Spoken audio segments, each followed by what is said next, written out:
Why do I do that? Why do I jump around through the timeline like that? Because it says more without having to say a lot more. I'm saying less, but I'm saying more than I would say if I just stick to that one story and say la la la. So for instance, we're gonna stay with exactly what we're talking about, right? Is the Mike Jabot incident. A lot came out of that. It's a lot of directions that we can go from that one incident. I'm in college. I'm rolling with DJ Chaz, right? Who is not only a DJ, this man is a CEO, right? He's a CEO / that CFO of his own company. And like I was saying before, in the beginning, okay, put it like that, in the beginning of our politicking, me being attentive to what he had to say, I pinpointed, without interrupting him and telling him what's on my mind, I pinpointed certain things in his conversation where I see, yeah, this is a future for us, because this person here is already connecting me with other people. And I ain't even got the usage yet out of us dealing with each other. Like I said before on previous posts, I became his chauffeur, basically, while he doubled as my ride back home, my ride back to Atlanta, Fulton / DeKalb County, right? So it's favor for a favor. And I didn't know he was in music yet. He filling me in. I mean, we kicking it. Come to find out, he's basically a CEO. I mean, he actually took me around to, it was an R&B group, actually. His girlfriend was an artist. I think she was solo. She was a singer. And he had an R&B group. And he also, I see he pulled out that Brad Jordan had just, his solo debut had just came out. Being solo, not with the Ghetto Boys, but just as Mr. Scarface. That first effort, his freshman effort, that had just come out. The whole album had just come out. And he pulled it out and while he played that, and he went to a particular song that was kind of like his anthem too. He pointed out that one particular song, which I say became my anthem. For the simple fact, we just on the same page. But, Money and the Power, coming up, I was pretty much like I had become as an adult, but, you can always tighten up kind of thing. So, graduated from high school and now in college, a lot of that same stuff is going to still be on the college campus. So you got to man up. Like, look, we pay for this. Me and my mama and the Stafford loan and all that. I think I might have had a grant too. We paying for this. This ain't no damn public school. Public school, you just pay with your time and energy and effort. But here we paying cash money. And you got the loan set up with that interest rate and all that. Ain't gonna let nobody sit up here and just point at me and look at me ugly, and next thing you know, I'm getting expelled from school and probably go to jail. If you don't get hurt. We not only we got guns stuff, people, we at this age now, we got license, people got gun license on the college campus. Right? So that mentality has to be refined. Like they say these days, I gotta get on my grown man. All that stuff has its place in its time, but for the most part, we want to take the high road and not be so easily get off into some spat and some beef and all this kind of stuff, right? So, Money and the Power was very, very. It was like a perfect timing for him to come out with that concept right there. Cube say life ain't nothing but bees and money, females and money. He dealing with the mother of his children. Anybody else look like they should be trying to be the mother of his child or whatever. and the finances to make everything happen. Everything is capitalist society, you know. So a lot of other stuff that we used to give attention to, we gotta let that go. So when I talk about the line, like I said, a lot of stuff came up out that incident, Mike Jabot, Eastwick, late night. I done made it a habit now to be popping up in Fulton County, DeKalb County, in a black Beamer. You know, a lot of people didn't know him. You know, he was more like a ATL dude, more Fulton County. He had the DeKalb County connect, but a lot of people that knew me didn't know him. So I'm this mysterious guy pushing this Beamer. Like I say, sometimes I'm the one driving. So when they first see this in the what do you call that, the gossip, get out there in the gossip circuit, you know, that can spread real fast, and people start making their own ideas up, and, you know, drawing their own conclusions. But one thing about down here in my ATL, Miami was known for enterprising when it come to out of town in ATL.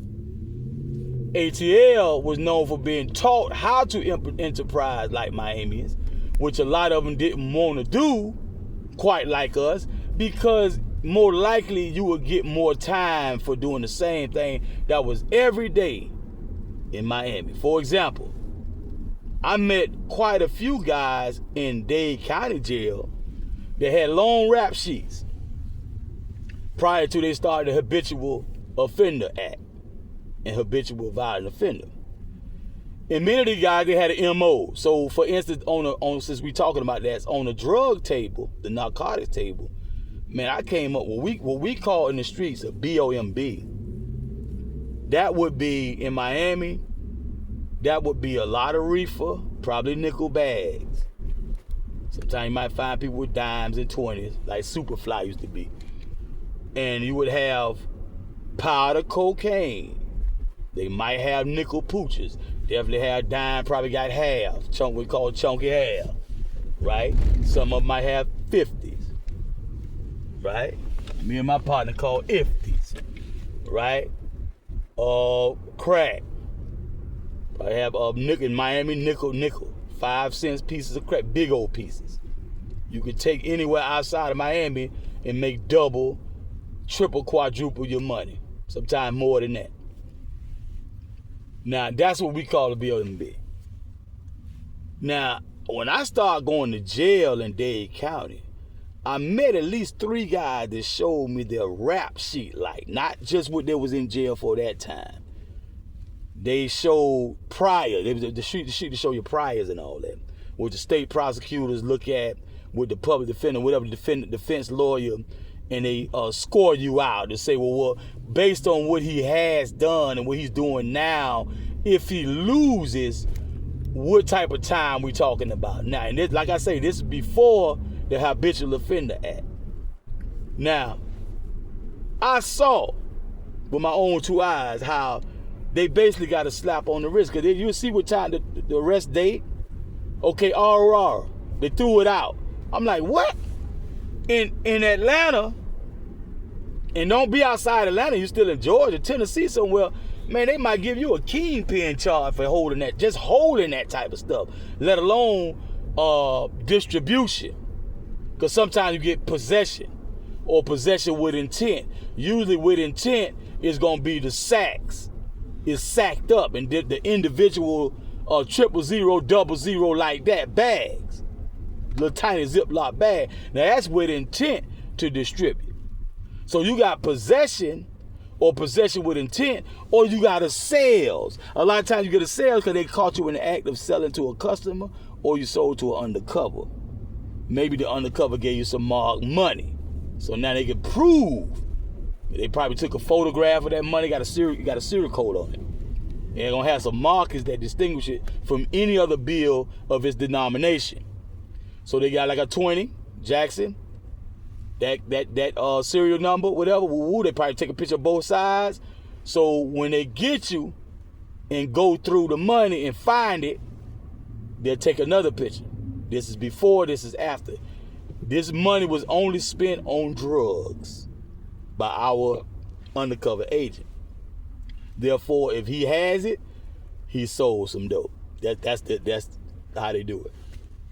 Now, I'm looking at these guys with all this priors, with another prior in this current time that we looking at each other's face, banking on getting out, and a lot of them did.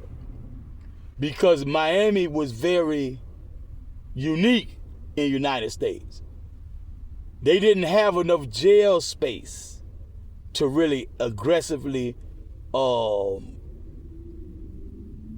prosecute these crimes when it comes to these drugs, and they didn't have enough personnel out there on the streets and whatnot.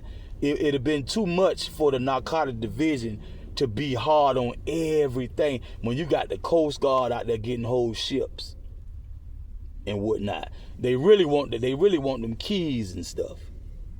And we talking about not no 1 and 2 key, even though they will stop you and give you the charge, but they trying to find like warehouses. Somebody got like 40 on a drop or a deal, 20, 30, 40 and up. They trying to really, really make this thing, to really, really do the dang on thing. So they don't have the wherewithal to really go gung-ho on everything. So, but you get out of Miami, it's different. Even Broward, even just the next county up. So I saw that. So a lot of times, to keep in line with what I'm talking about, not just go to just be talking. I'm keeping in line with what the main idea topic is, what I was saying about how the Mike Jabot incident, a lot of things came up out of that. But one thing I want to focus on is a lot of the antagonism that came my way. You had people looking for different outcomes. A lot of them knew me. They knew how quick I went into action. A lot of them knew probably who I would go to get into that action. So, like I suspect, I'm a very suspicious person. I came up like that. I'm the type of person that'll be watching the Sherlock Holmes or Perry Mason and be pretty much thinking a lot like the Perry Mason and the Sherlock Holmes and the guy that's piecing together the sleuth, right? That's piecing together all the clues, so you gotta look at all the possibilities. You can't go just on surface value.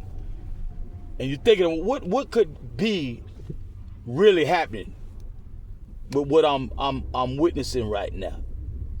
So I always thought, after it took a while, but over time, I wondered about that. Was that a random act? Like, how could he just happen to be there when I was there? He was a few steps away from me. But I just came from a whole nother county. No schedule.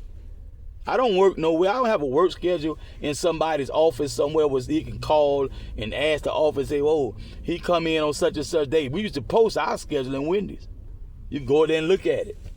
And you know the person's name. You can look at his days and look at his hours. I didn't have a setup like that. I would pop up. And I was supposed to be in Atlanta, not Decatur. Chaz told me so many times, don't go to Decatur, man. Dude's at the club, man. Blah, blah, blah. You telling me, it's like, just like, Baby Boy. Pack Jam. Me not listening to Baby Boy, but what happened? Verb don't know me, and Trick Daddy don't know me when they get that deal with Lou. Winning all them contests, they don't even know me. If I'd listened to Baby Boy, at least they would have known me. I don't know if I'd have still got the jug, but they would have known. And more likely, I probably would end up on maybe a 16-bar verse out of all them albums Trick put out. And Lost Tribe and all that. Then you got the other satellite groups or whatever around when it comes to Slip and Slide. You got Po' Boy, you got Slip and Slide, blah, blah, blah. Most of them niggas don't know me. Majority of them niggas don't know me. I wasn't at Pack Jam like that. My partners was. I was in the cut. trying to make it do what it do. Another part of why I started this publication, because I'm gonna try to tackle this shit, because I knew that the industry didn't know what the fuck they was doing, and I was finding out information to let me know that I was right. For instance, Curtis Blow. When everybody think Curtis Blow gone and all he do is make records, make albums, he over there telling the record company what to do with the rest of the artists, who to sign. You know, blase squaze. Chuck D did some of that stuff too. Chuck D molded Busta Rhymes. Okay? Big Daddy out the Juice Crew, once his career started kind of slow down, he over there got Jay-Z, none other than Sean Carter, under his wings. Dr. Jekyll and Mr. Hyde, that's who Sean Combs was up under. You talking about virtual nobodies outside of the circles who know that they are somebody, and they do got something. That's a small circle. When it comes to the music industry, when you're dealing with the industry, quote unquote industry, corporate, Universal, Epic, Jive, that type of that side of the industry, they nobodies, right? So I knew, one thing I knew is what we did with this genre by ourselves, independent of the industry, the recording industry, is what made them come to us and open up a new subgenre officially and say, okay, this is rap music / hip hop. Then they started having to make subgenres even in that. Bass music, 135 beat per minute. This West Coast. This West Coast gangster. They had to make up all these subgenres because rap music is out of control. How they used to say, they start saying on the video channel, rap music is out of control. You can't even put a finger on the pulse of it to find out what it is. So they had to keep coming up with all this, reinventing all these subgenres within this one genre, right? So I knew that we were enterprising with this before they picked it up and put something on the shelf. We had clubs with nothing but rappers would rap. And the DJ, that was why DJ was so important. The DJ was the first producer.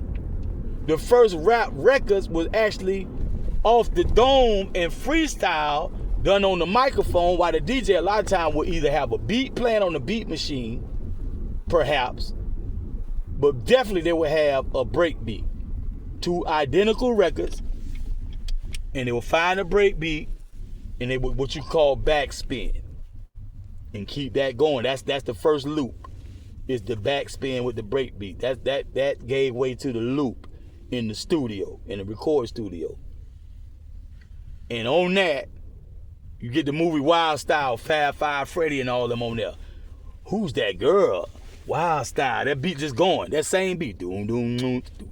Now, they rap it on top of stuff like that. And you could have 5 different acts on that same beat. A lot of times the battle contest might be that they got the same beat. He spit, she spit, whatever. Right? Now, people paid to see that. Starting in New York and tri-state area, you got the party pack. They done took over some bandit building, stole the light from the light fixtures out there, from the power line, turned the water on, right? They cleaned the place up, they fixed it up, they got graffiti and shit in there and all this kind of stuff, right? And they got the bathroom working and cleaned up, and they got bouncers and whatnot. They got the DJs and they got a whole party going. But what they proved early in the game, people will pay the hardest people to get to pay for some poor black folk, poor white people, poor Puerto Ricans, especially talking about entertainment. You have to actually be able to entertain for them to pay their own money to see you. Go out in that cold weather and all that. So they had been doing that since the 70s. I personally jumped in the game in the 80s. And when I jumped in the game, most of the hip hop was basically like it started. With the exception of right on the heels of me getting into the game, Run DMC blowed up. There was a non-fact at one point. It was one time Russell didn't even have What they start with, Profiled and Def Jam? I get them mixed up. Might not have been Profiled. It's 3 of them. I get Profiled mixed up with Def Jam and whatever Def Jam started as. It might not be Profiled. Anyway, whatever came right before Def Jam, then you had Def Jam. So it was a time you didn't have that. Rick Rubin and all them, you didn't have them together under that. So you had everybody, we had all that shit that was jamming in this tri-state area, and what started to make it out of that area into the South, Southeast, the Midwest, and the Southwest, and the West Coast, and all that stuff coming from the West Coast. That's what we had in the crates. Then you had the techno and whatnot, and we talking about even before 135 beats per minute. That's my start. So I already know, man, you got the same target market who buying the mixtapes, right? The DJ was so good, a lot of people just take what you give them. The DJ that good. We got VHS tapes, VCR, with people like Cash Money, Red Alert, Kid Capri. They got DJ battle contests. You can buy that. So you talking about venues you can put on 2 and 3 a week at the least. So that's where I'm at with it. But my main guys, they like a lot of other guys, they got finessed by the industry, and they like, the grass is greener. So they start talking that industry talk, that 3-song demo talk, that old man, you ain't gonna, even way back then they were talking that talk, man, you ain't gonna get nowhere unless you do this and that. With some old homo act and shit. I'm like, man, that ain't where it's at. That ain't the only way to get some money out here. If you get the money the independent route, you gonna make them respect you. This is what I was saying in the beginning. When Kid Nice first named himself Kid Nice. When Icy Ice first named himself Icy Ice. DJ Mack. Way back then I was on that. When Kenny used to come around the house. Kenny was in the theater, but he was a rapper too. My sister was dating him, right? You had a lot of names, I can't remember the names, but I see their faces. The only names I remember is Chuck, Black Chuck from Philly. Sophie brother, Reggie Red, DJ Reggie Red from Philly. Big D from the Bronx. And a few other names, of course, Soul Messiah. Now, all the other thrones of hip-hoppers that I came across, I don't remember the name. Supreme. The DJ slash dad producer Supreme. I can't remember but so many. Dante Wheeler, Carmen Home. Ain't but so many I could call out. Durkee. Zulu, Durkee. Ronald Foster, the poppin', lockin' and dancing and all that. I can only remember so many names, but I see the faces. I remember the venues. So I was pushing that. You know, me and Slimzo finally did it. Nobody else actually did it with me. Me and Mac had a little something we did together, a little freestyle like type of thing, off the dome like type of thing. We did way back on matter of fact, on 53rd. I'm pulling up on 53rd right now. On 53rd, we did a little something. Nars came on and caught us doing it in the act. He creeped up over there by the car and was listening, eavesdropping in, right? And we hadn't done nothing since then. But Jamal was in Edison at the time. So 91, I go through elementary and high school. 91, after I graduated Columbia. Slimzo walked up on me on the hill. We closer to the top. Hey, man, you rap? We put that down. So ever since then, that's what I'm doing that, but I know I gotta get this money. Cause ain't nobody moving without cash money. Money will make a nigga move. But my core group, we was supposed to just be doing shit cause we got the shit, but they switched out. No, everybody wanna get paid. Not even with their core group. No, man, such and such did that. When he got the deal, he turned it back on the niggas he started with. They talking about shit like that. LL turned it back on Mikey D. Such and such turned it back on da-da-da. So I'm like, okay, get to the money. Now, there go my exploits, turned up some notches of what I was already doing from what? Elementary school. 5th grade. I couldn't get off the porch till the 5th grade because nobody didn't want me to go with them before then. So I had to wait till I got my opportunity. That was my brother-in-law. Ailey. Gresham Road boys. We still in Decatur though. They on Gresham Road. That might be the next exit after Callan Road exit. The first or second exit after Callan Road exit. I-20. West from us. So, okay. I'm having problems in the street because these niggas ain't really like Miami niggas.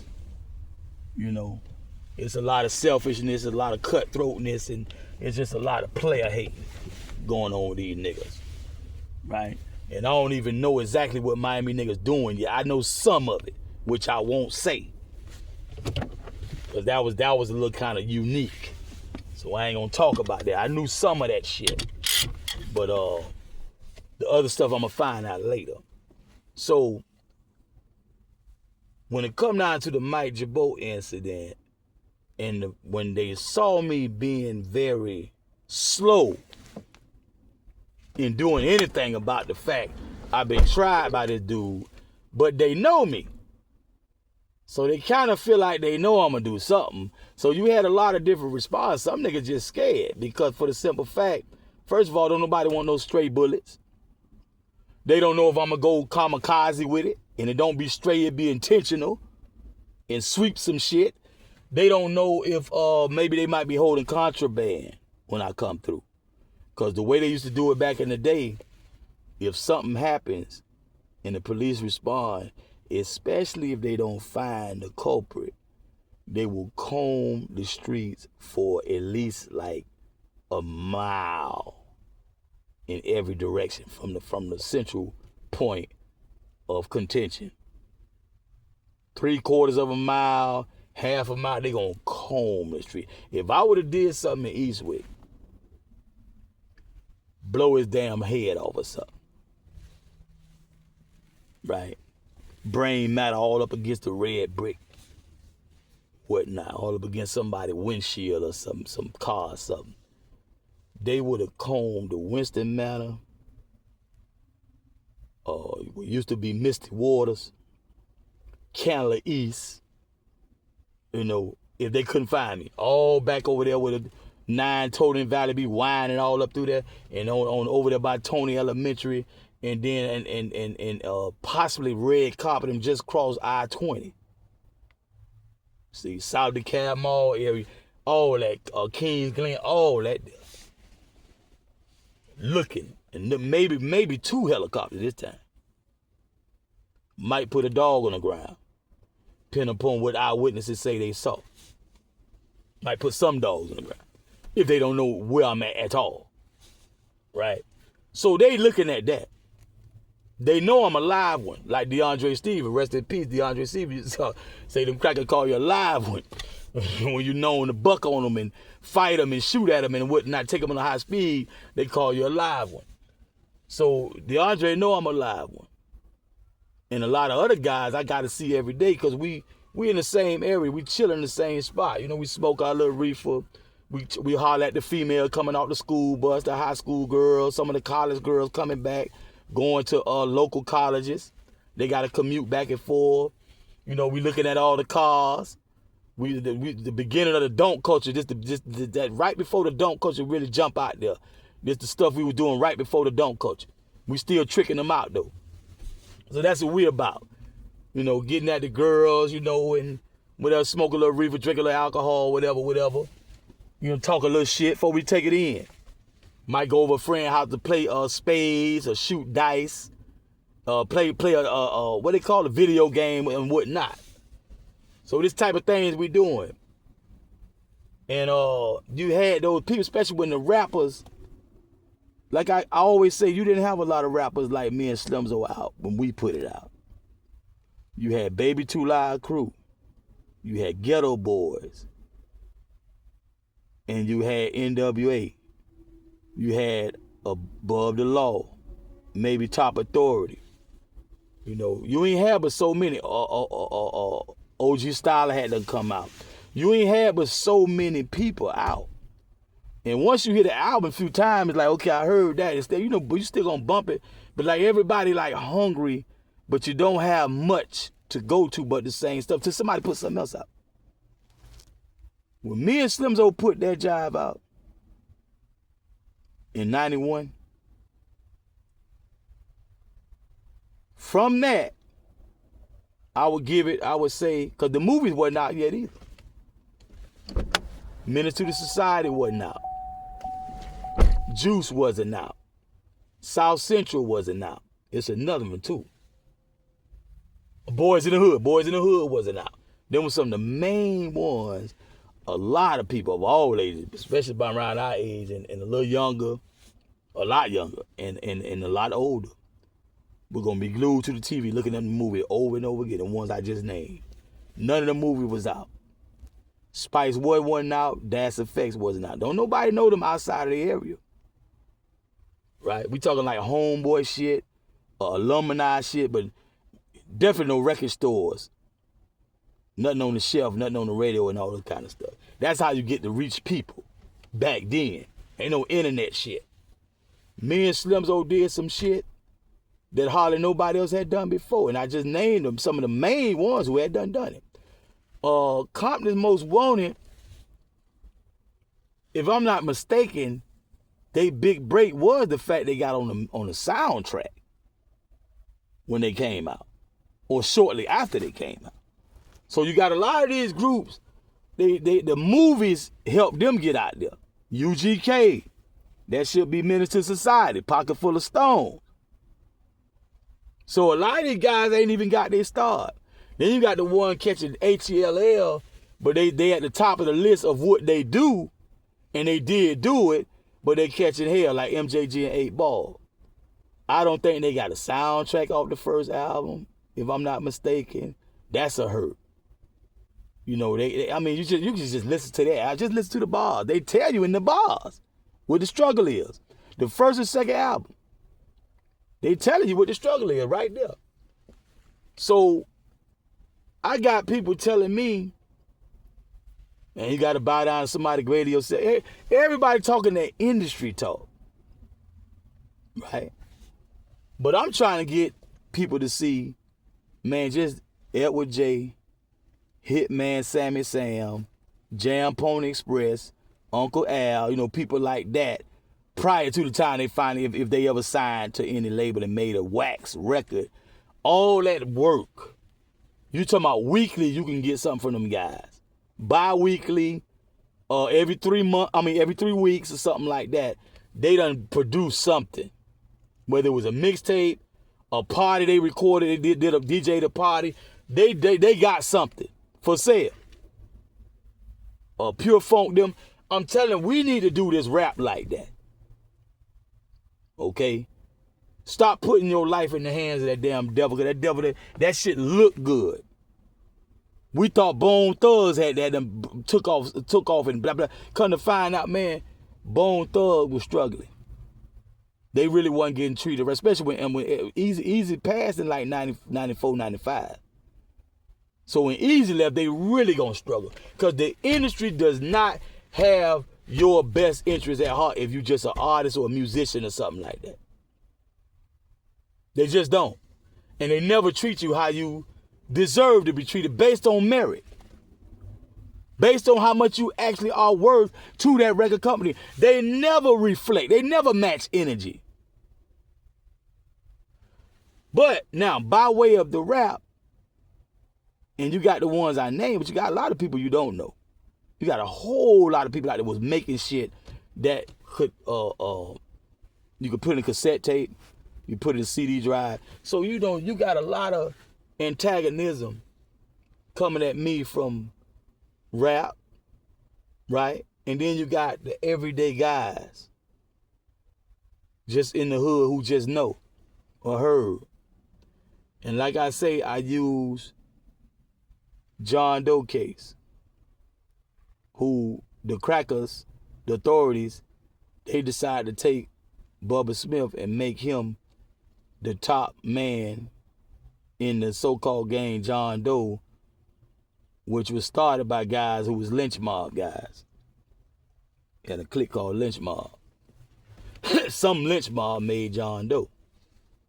And he had a lot of non-lynch mob guys become John Doe. So the authorities put together an indictment, and come like 1998, they unsealed the indictment and put warrants out.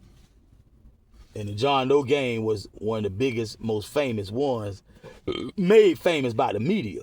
On top of the fact they were pretty famous already. The media made them more famous. So I used that, we call them Bub. I used Bub case. And I just started using that a lot because it wasn't that I didn't know that guy was flipping. Because I heard straight from, when the case was going on, I was on the 5th floor. He was in the safety cell on the same floor. I would Bert Smith, played for UM, with like Rohan Marley, Jim Bob and all them. Baldy from down south. I was in the cell with them. Pokey them from down south. And I can't remember his name, but a John Doe person was like next door, who Bert knew. Bert knew quite a few of them. And Herb came in. That's who first told me about Sensei Herb. Was a dude named Herb. Not Sensei Herb, but his name was Herb. But that's the first one told me about Sensei Herbert Thompson. Was Herb. I had never heard about Sensei Herb. Herb told me about Sensei Herb. Herb and Bert knew some John Doe. Oh yeah, Herb the one talking about murder. Murder, that's one of my names. Mr. Murder. So some of them young guys, he said, were going crazy in the cell, and all they were saying was murder. In a high-pitched voice. They had a little couple of things to say on the street. They used to say, little things in a high-pitched voice. If you know, you know. But when they got locked up and caught the charges, they were running around the cell saying, murder, murder, murder, murder, murder. Herb the one told me that. So Bert the one telling me about the guy, I can't remember his name, but some of the young guys was there telling him, what do we do? What should we do? Because the state was telling them, asking them for information, trying to cut deals. The more information you give, the less stiff your charge be. If you can shift the blame, if you had somebody worth shifting it to, you can tell the truth, right, and it stick, then since you cooperated, you more of a agent / police than a criminal. So you get less time because you ain't no damn police, so you won't get something. But, you know, boom, then you get those special deals. Now, special deals is they probably been caught them kind. And when they wrote them off and named them that gang and put the pyramid up there, say, well, this is the such and such gang, you don't see that person nowhere in the pyramid. So you had those situations too. That person never went down. He's still on the street. But he worked for the police. So you got all this stuff happening with that one case. So now, us coming up out the streets, this is how we think, this is how we talk, this is how we act. When we really serious, it reflects in our everyday dealings. People who are not attentive to what the law brings and what it carries, right? They may slip and sleep and misconstrue certain things. And like monkey see, monkey do, you think you know this person, but you don't know this person, how tight work this person is. See, this person operating in such a way, he probably won't get maximum, probably even 4 years max. Even though you know him as that, but he knows the law. He knows how to tiptoe around certain aspects of the law, technicalities, so that when the hammer comes down, boom, he doesn't get this charge, he doesn't get that. Although he does deal on a certain level, but he does it in a certain way. It ain't what you do, it's how you do it. So I always point that out, to not go so in depth about the antagonism that was coming at me, because I didn't do anything to the brother that tried me, right? Because I did prioritize and say money and the power. I'm out here by money and power. That would have me broke and powerless if I slip. Definitely if I sit up there like some guys do.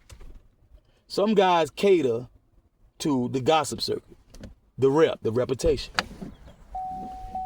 As soon as it gets to the point, somebody gonna say something and hey, he does that, and word gonna get around.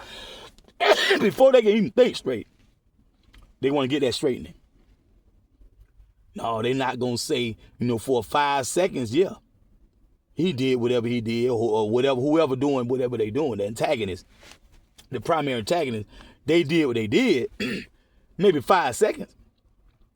But on the 6th second, or the 8th second, 10 seconds, or a minute later, I came back, whatever. They got to straighten that right away. But see, when I was coming up in elementary and junior high age, I never went to junior high, but at the age of junior high, I went to elementary and high school. It was so many people in the juvenile, in the jail, and eventually I started to visit jail in Fulton. Yeah, Wright Street, that's right, Wright Street. One of the first ones I went to, Wright Street. Then the Cobb County Jail. To know for sure, I'm right. It was a breath of fresh air to look and see how right I was at that age, because that's the age a lot of that jive started. The antagonism grew. What you call peer pressure. Oh, you don't want to stay out late because you're going to be on punishment. Oh, you don't want to fight because you're going to go to jail and you're going to get in trouble with your parent. Ha, ha, ha. You scared. See, you don't want to smoke this crack because you're going to get in trouble. You scared. So when I started going to jail and you actually feel it on a real charge that can hold you for however long the judge say or whatever. Now, that's how I know for sure I was right the whole while. I don't want to be locked up with all these, number one, these homosexuals, because it's quite likely that's going to be the reason why I'll never get out. Because murder is murder. And in jail, many times, when you got an antagonist, you got to let too much time go by to holler self-defense. Because they'll say, well, you could have separated yourself from that person. You could have, what we call fly kite. You could have wrote a letter to the officer or told the officer or whatever, and da-da-da-da-da. But see, a lot of times you get your shit split in jail waiting too long. And you never know who got the knife, who got the lock and the sock. And there's a lot of other weapons you can make in jail. Not to mention a lot of people can fight very well. Been trained, you got trained fighters. You got trained fighters. Matter of fact, not only you got trained fighters that have won like Golden Gloves, stuff like that, you also got ones who haven't won anything, but some of them fight better than the ones that won the damn title. And think about that. You have ones, and this we talking about from sports training. Then you got ones military personnel that's incarcerated as convict, whatever. Trained to kill. That's what you in there with. So when I start going to Wright Street, there was a big boy. We had a security company. Big boy ran the security company over there in Eastwick. Big boy had me and not Brock. Me and Brock got locked up in Fulton. Big boy had me and Whitaker. I think he's from Albany. We had Derek Whitaker locked up on some BS. And that's when I saw I've been right this whole don't change. Stay exactly how you are. Handle your business. Handle your damn business out here. Do not slip. Then I had too many so-called friends who really wanted me to go to jail. And I saw that. My brother-in-law didn't think I could keep up with him. He didn't think every time he looked back I'd be right on his heels when we were running from the helicopter. And he thought he was getting me in trouble. Getting me locked up. And on that last lick, I could tell the way he did it. He fumbled, because I already know how to do the damn thing. I got partners that do it the other side of town. 2, 3, 4 different sides of town. I know what we doing, and I know he purposely did it in such a way where we won't get what we came for. We gonna get chased. He thought I wouldn't get caught that night. And this, like I said, I'm in the 5th grade. Probably don't even weigh 150 pounds yet. I'm in the 5th grade. He doesn't know me like that. He don't even know how athletic I am. He didn't think I was going to keep up with his ass. He thought I was going to go to jail. And not only that, the next test is this. Am I going to tell on him? Now I'm going to lose my street cred. Not only you going to lose cred with the school and the church and stuff and parents and stuff like that because you did something criminal. The next thing is this, the streets. If I go to jail, oh no, I wasn't by myself. It was sick. Oh, and he's a snitch. He's soft, he pussy, he couldn't run fast and get away.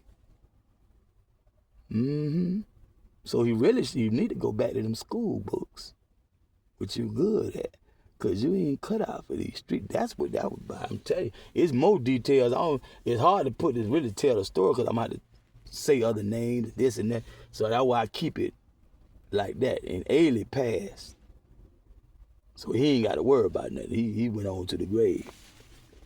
But I'm gonna leave that at that. So I bring up the John Doe case because even though I didn't take myself seriously as being 100% right, I just took myself seriously that the fact I didn't want to go to jail. But all these little clues, I say the lead, they call them leads, L-E-A-D-S. The police call them leads. Anytime you have a crime you're trying to solve, you have a lead. Okay, who done it? So all these possibilities of what could go wrong, I was troubleshooting. I was right in so many ways. Don't talk to Taboo about this situation when it comes to handle it. Matter of fact, don't even talk to nobody about you being upset about it. Because all you doing is setting it up for somebody to say, well, he was mad. You know. Well, he did say that, da-da-da-da-da. So, you know, the nigga fucked up. Out in these streets playing. You know, with a grown-ass man at that. And he just gonna have to get grown-ass consequences. Simple as that. You go out in the Sahara, Serengeti, and you fuck with a lion pride. You go in the pack of wool and go fuck with a pack of wool. Go in the bear cave and wake a bear up out of hibernation. You know, go jump in the swamps and stepping on alligators' heads and crocodiles and kicking them in the ribs and just keep it up. And the court system is not going to sit and tell me in my natural habitat where I'm wrong at for dealing with something that's lurking in my natural habitat. When you got Jeffrey Dahmer, Epstein, Wayne Williams and the likes all around this motherfucker.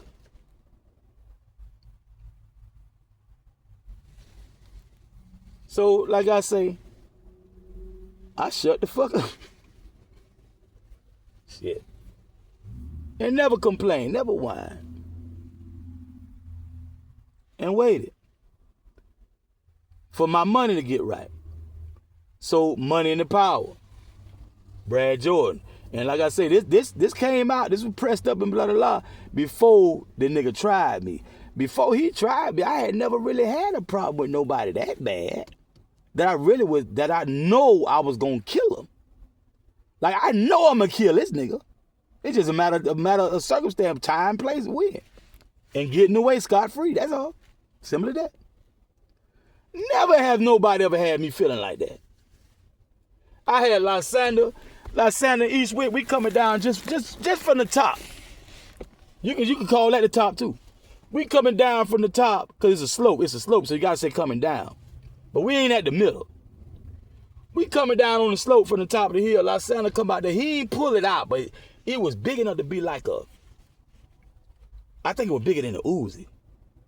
Because with the top of that jive, it's stuck in his pan, but with that jive up by his chest,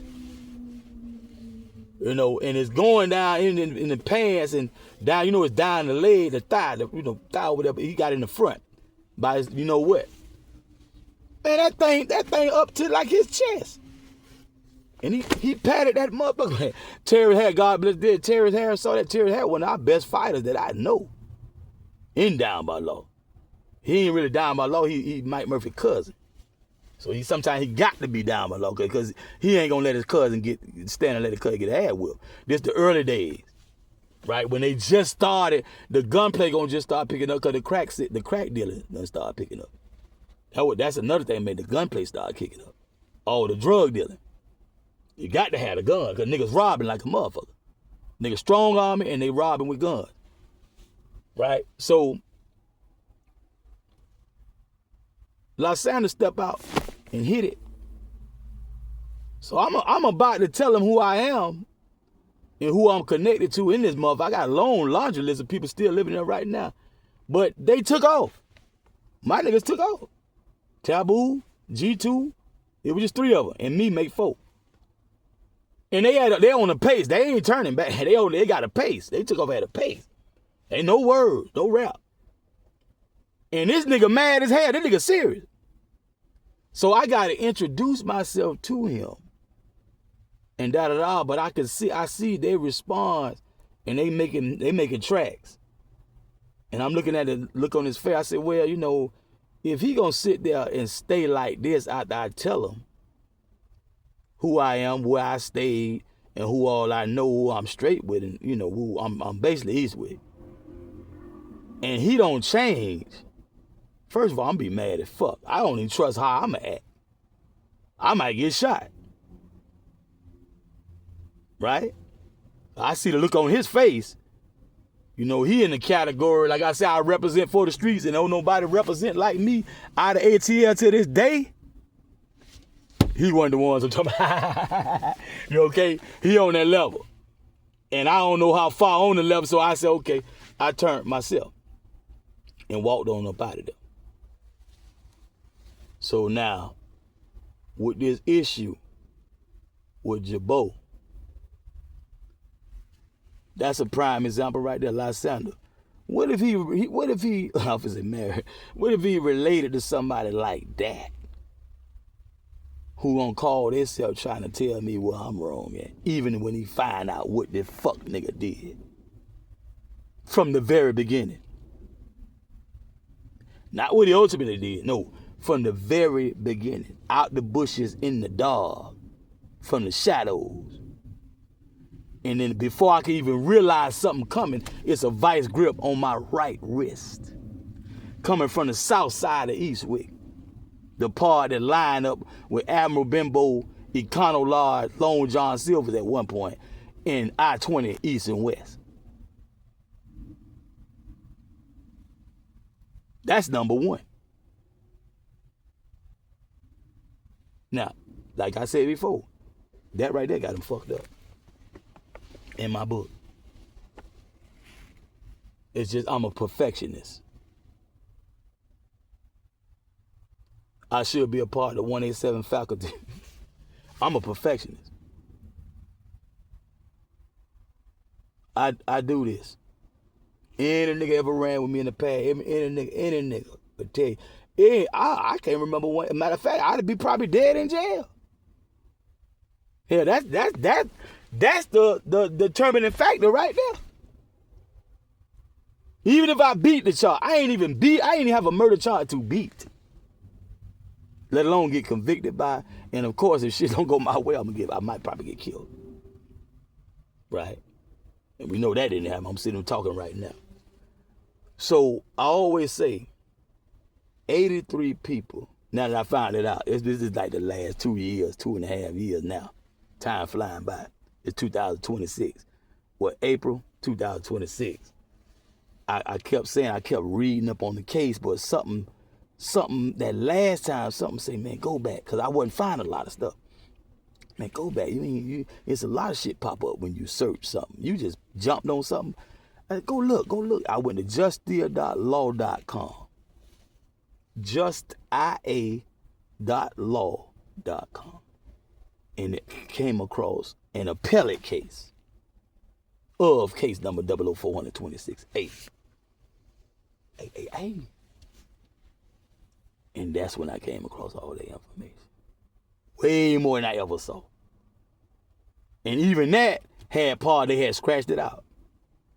And I was reading up, but they said, well, you know, if you're a lawyer, you can get it, or if you're not, you got to tell them why it's important to you, blah, blah, blah. And you can get the case. I said, okay, yeah, you got to jump through some hoops and stuff. So let me just read what they got. They had quite a bit. But I finally got, it was hard to read that job. But I'm from the hood, man, so I had something to say about every line. I had something to say. I'm laughing and shit. So you all in their business. You might well be one of them reading that shit. They put you, niggas was talking. So, and sometimes they gotta, if I'm not mistaken, they had to say a little something about the other cases too. Cause it'd be incident, be run-ins, right? That they had with other cliques. So anyway, it got to the part when they had to put up the metal detectors, and they had so many people want to testify against that one person, Bubba. And they had to go through the metal detector, and they had 83 people that agreed to tell whatever they knew about Bubba, with the intention of him getting some time for some of them charges. 80, I never heard of that. 83. Now that's one thing, but when you think about who was it, see the way we used to get down back in the day, when you broke and poor and young and stay with your parents ain't gonna let you come to their house with that shit. You usually at somebody else's house where the neighbors can see you. You got some people that walk through from point A to point B. You got some people might come to do something, then go back. You know, some people come to visit girlfriend, boyfriend, fiance type of thing. So you got these type of, and then you got, his people. He had 2 girlfriends. And they were like the main girlfriend. So they end up they saw a lot. They testified. You had, if I'm not mistaken, definitely was some John Doe. I knew that from back in the day. Some John Doe. So these like in his case, since they made him they boss and stuff like that, how they were talking about him, you say his employees, right? In this RICO like organization. Imagine that. Cause don't nobody come around getting fed ain't doing something, but if you're doing crime, you know what that mean? That mean every person that says something is basically snitching. Like far as like crime, who have all the details because they was doing it with them. But since they saying something, trying to get less time, okay, maybe, depending, you know. But right there, a guy just told me the other day, oh yeah, he gave me, cause I said recently I heard he gave back the 2 life sentences. Matter of fact, it made the news. That made the news. He did give back the 2 life sentences. I mean 2 death sentences, 2 death. And I think both of them was 2 for the 2 females. But he had 2 life sentences. Somebody recently told me he gave me them back. But check it out. That's a case number 00. That's 2000. That should be 2000 when he got arrested. He ain't seen the streets since 2000. That's over a quarter century. It's 2026.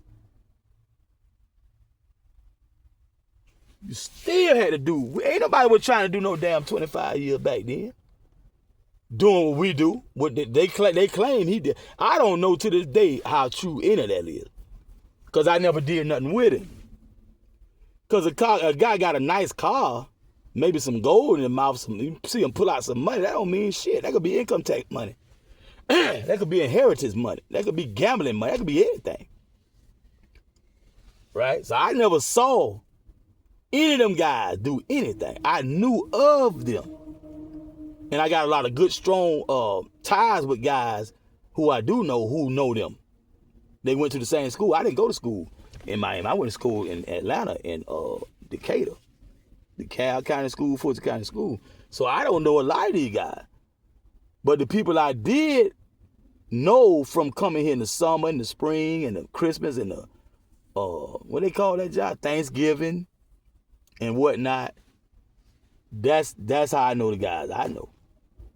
Shadalon, nigga, Bunch Pod, niggas here, you know, down south, woo, woo, woo, from the times I came here. And since I was whoever I was tight with, I'm tight with them. Well, I know I'm an inch away. That's why I say I was the ace in the hole. Because if I was involved and they listened to me, a lot of things wouldn't be so damn raggedy. I probably got fucked up fucking with them niggas. Number one, they don't know how to shut their goddamn mouth. Then you got them out of them 83, all of them wasn't necessarily in part of that clique. So you had a guy in the project, he was just looking out the window when DJ got splat. And he said he was watching DJ, Dominique Johnson. So he knew when Dominique Johnson got splat to go out there and get the gun off him, the money and the drugs off of him. He told the police that himself. That's in the doggone paperwork. So like I say, I'm telling you, hey, when I say I was being antagonized that whole time, I had niggas trying to start fights in jail. All this probably followed me all because of this silly ass fool. And I think when them niggas came around shooting that time, it happened right on the heels of that day when he saw me with that pistol. And stuck his head in the passenger. I was on the passenger side. Taboo was driving my shit. I was on the passenger side. We politicking. Right? Late night. We in the wick.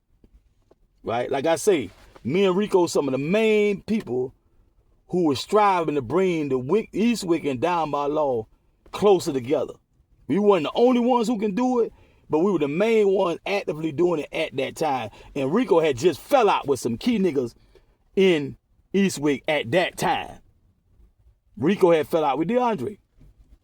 So I'm like the last one like that I know about that can try to pull both sides together, say we together. And I was representing them in the music, not necessarily together if like as far as an indictment, like type of thing. But we talking about love. Don't be banging on each other, don't be hating, like type of thing. You know, that kind of thing. We see each other out there, you know, it should be love.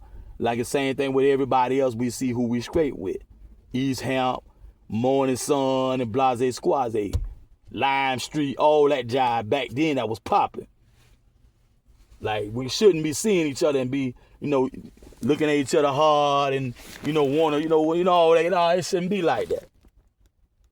You really shouldn't be like that, right? And I was taking it to the music, right? So that was a real big move we was making with that music. That was really big, man. You can get some of the hardest niggas in the whole. I'm telling you, I am not exaggerating. Boy, y'all young niggas better know if you didn't know or you forgot. But a lot of young niggas ain't young no more. They 20s and 30s. But if you 26, say 26, almost 30, and we talking about 1986, you wasn't even born. You wasn't even born in the 90s. If you 26 right now today, you wasn't even born in 99. I tell you, and they right around you. They in your favor, whether you know them or not. And I'm telling you, man, when I say Shawty, we ready. Shawty, old but no. When I start saying shit like that, man, hey, man, I'm telling you, I represented that shit to the fullest. And I don't know why, but them niggas limited me them few songs. And when I started going elsewhere, them niggas kept, like I said, Gorilla Tech. Me and Gorilla Tech ain't made one song yet. Devastated X disappeared a few of my songs. I got one with Zopound, Jolly Green, and what the name is? Black Haze. I never got that copy with all three of us on the same song. It was just me and Jolly on my copy. So, you know, they been blocking and gatekeeping, man. But that was a messianic work I was doing, man. Getting the most difficult to deal with black men What are we gonna do about the Negro problem, the black problem? And doing the best thing you can do with the most difficult black men. Through that venue of what they call hardcore street rap against the very thing they gonna go to like the fox to his hole. If they don't fuck with nothing else, if you got that beat right and you got a nice delivery, they gonna listen. And what I had in there from the gate, message to the black man. Am I lying? Sallallahu alayhi wa sallam. Am I lying? Dot. And I'm talking about I ain't came across no rap yet. You can get Luda, Chris Luda, Clifford Harris, Goody Mob, Outkast. I done about ran through all the best out of Atlanta. Killer Mike, I'll put like Organized Noise, Dungeon Family. Okay, Killer Mike gonna be included in that. I done damn near ran through all Atlanta, got the Guild, Ghetto Mafia. Can't forget Ghetto Mafia. See, and I don't have to name explicit because that's who the fuck we is. That's who I mean. I just ain't come out on that. And it just so happened they stopped right there. They did that one single, woo. However, for some reason, y'all ain't never heard from Dirty Dud. That's a part explicit. Now you got the locals who heard a lot of stuff they made, but we talking about radio, video, blah blah blah. But if I heard a T.I., Clifford Harris, yeah, they know him, and they don't even go start getting younger than that. Big John, Lil John don't even really do, but even though, yeah, like I say, we did put the first gangster crunk song out there, period. I don't know too much other crunk out there before that motherfucking Eastwick. And you can't put I ain't talking about no 135 beat per minute. You know what I'm saying? All that stuff, they made that fad, all that. Give me your body. We talking about gangster. Hardcore. Especially with that slow flow. Right? It wasn't too many crunk songs out there before that. Call and response, like tight. It wasn't too, like Big John, he definitely do it. Jesus kind of blended into his shit. You got that flavor. Right? Wasn't nobody doing that, man. That started off as a chant in the halls of Columbia High School. And wherever they went, Leonard Square Mall, Greenbrier Mall, wherever they at the games and stuff. The stadium, that's what they were doing. And we made a record out of it. Me and Slimzo. So like I say, man, I was right. And all that antagonism did not push my button where I jump the gun and do something rash and hasty and get myself messed up. And a lot of people hate me to this goddamn day. For the simple fact, I didn't slip. And I reserved the right to do exactly what I want to do. If I would have had ever done it. Hey, that's one of the main things they've been looking for. To be able to say, oh, shit. Doing shit like that, you a motherfucker, yeah, you a motherfucking lie. Bitch ass nigga, I'm signing off. Faggots.